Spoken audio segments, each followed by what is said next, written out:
everyone, welcome to our YouTube channel. This is me, Nicky Sinha, and if you remember, in the last class, I was discussing a very important topic with you, and that was Ashokan Edicts.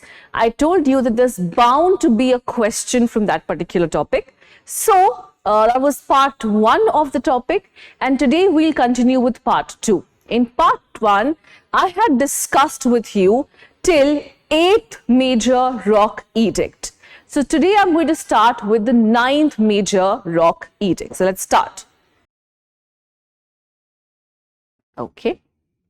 So the major rock edict 9, it condemns popular ceremonies and stresses on moral conduct. So Ashoka, going in accordance with Dhamma and going in accordance with Buddhism, he has made sure that he condemns popular practices. So he was against rituals and unnecessary show of piety and piousness. And the focus is on moral conduct. How you conduct yourself on a daily basis, what your karmas are like, what you do on a daily basis. Your activities are more important than performing rituals.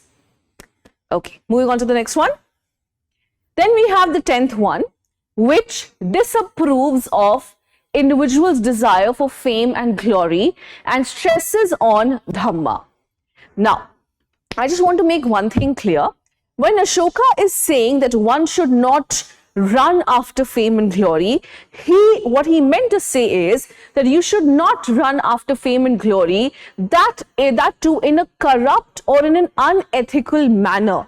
If you are making progress and if you are achieving fame and glory in an ethical and a non-corrupt manner, that is absolutely fine. But you should not run after it, forgetting everything, forgetting your family, your friends, everything.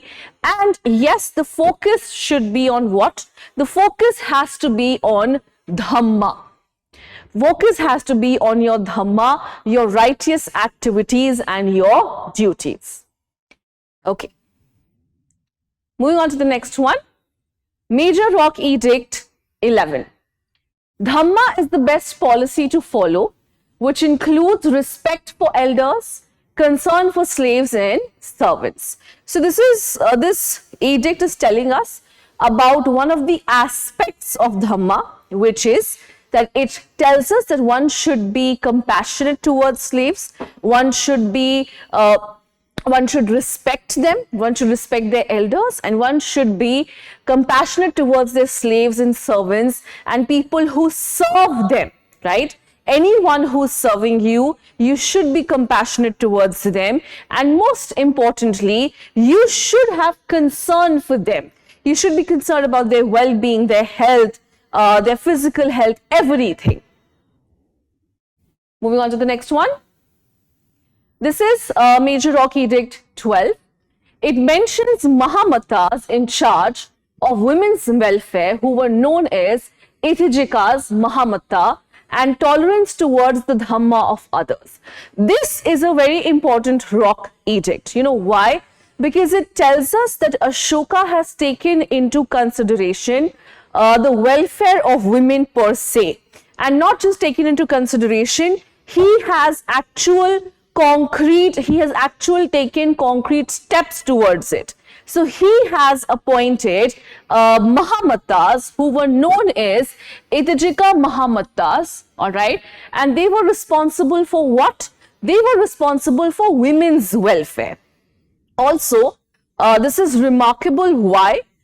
This edict is remarkable. Why? Because it talks about tolerance of others' Dhamma, which explicitly states that one should be tolerant and respectful towards the religious practices and principles of others.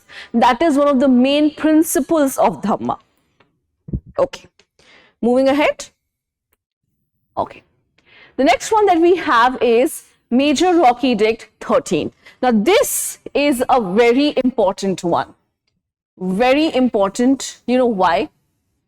Because you are bound to get a question from this.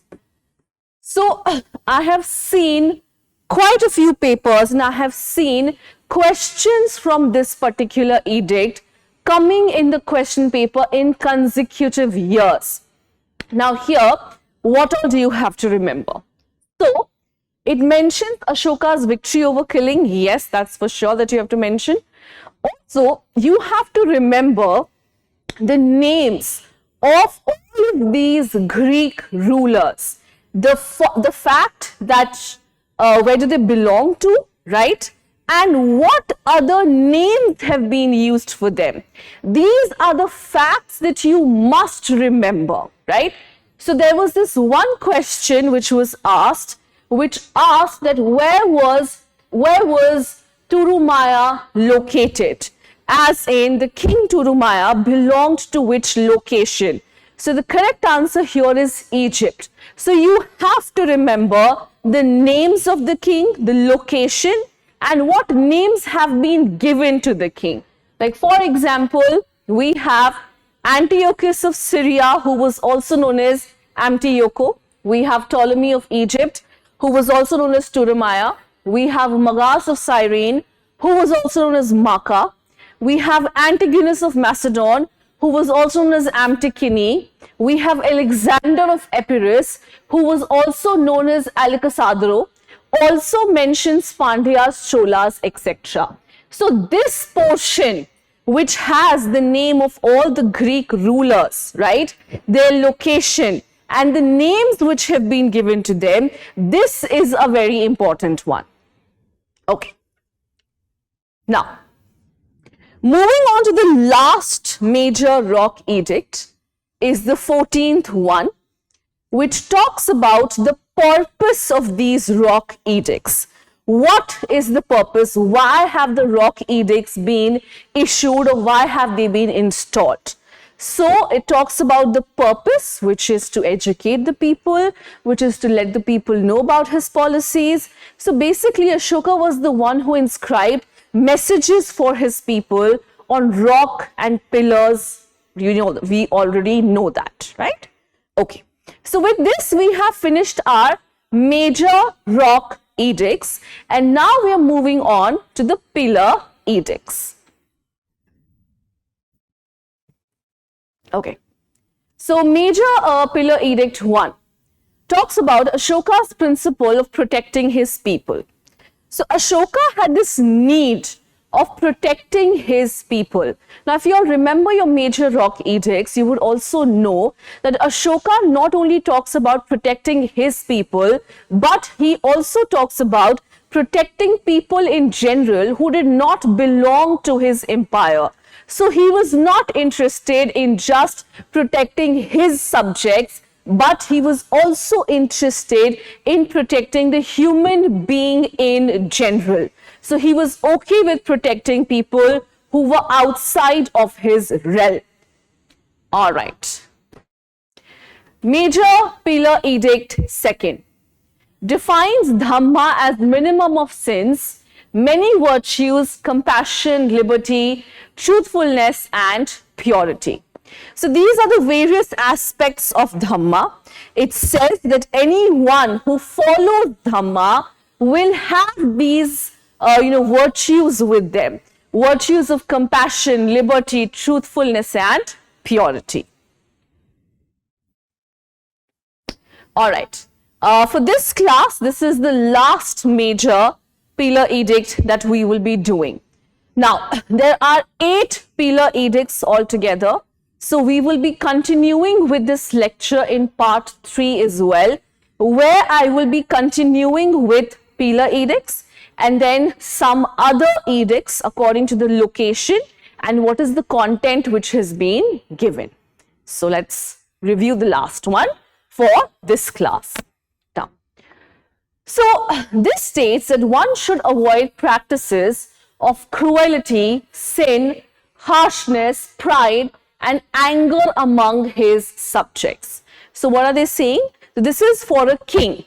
So it has been said that the king should avoid practices of any cruelty, sin, harshness towards his subjects.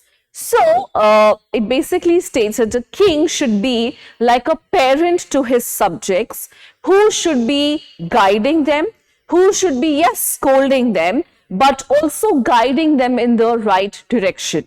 As our parents can never be harsh or cruel with us, similarly, a king should also never be harsh or cruel with his subjects. All right. So that's it for today's video.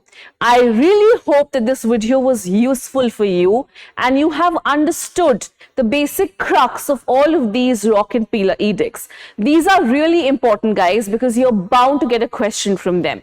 You can just go and check the previous year's paper and you will find 1 or 2 questions from Ashoka's edicts. All right. If you still have any difficulties, please feel free to address them in the comment section and we'll be more than happy to take care of it. We'll be more than happy to answer it.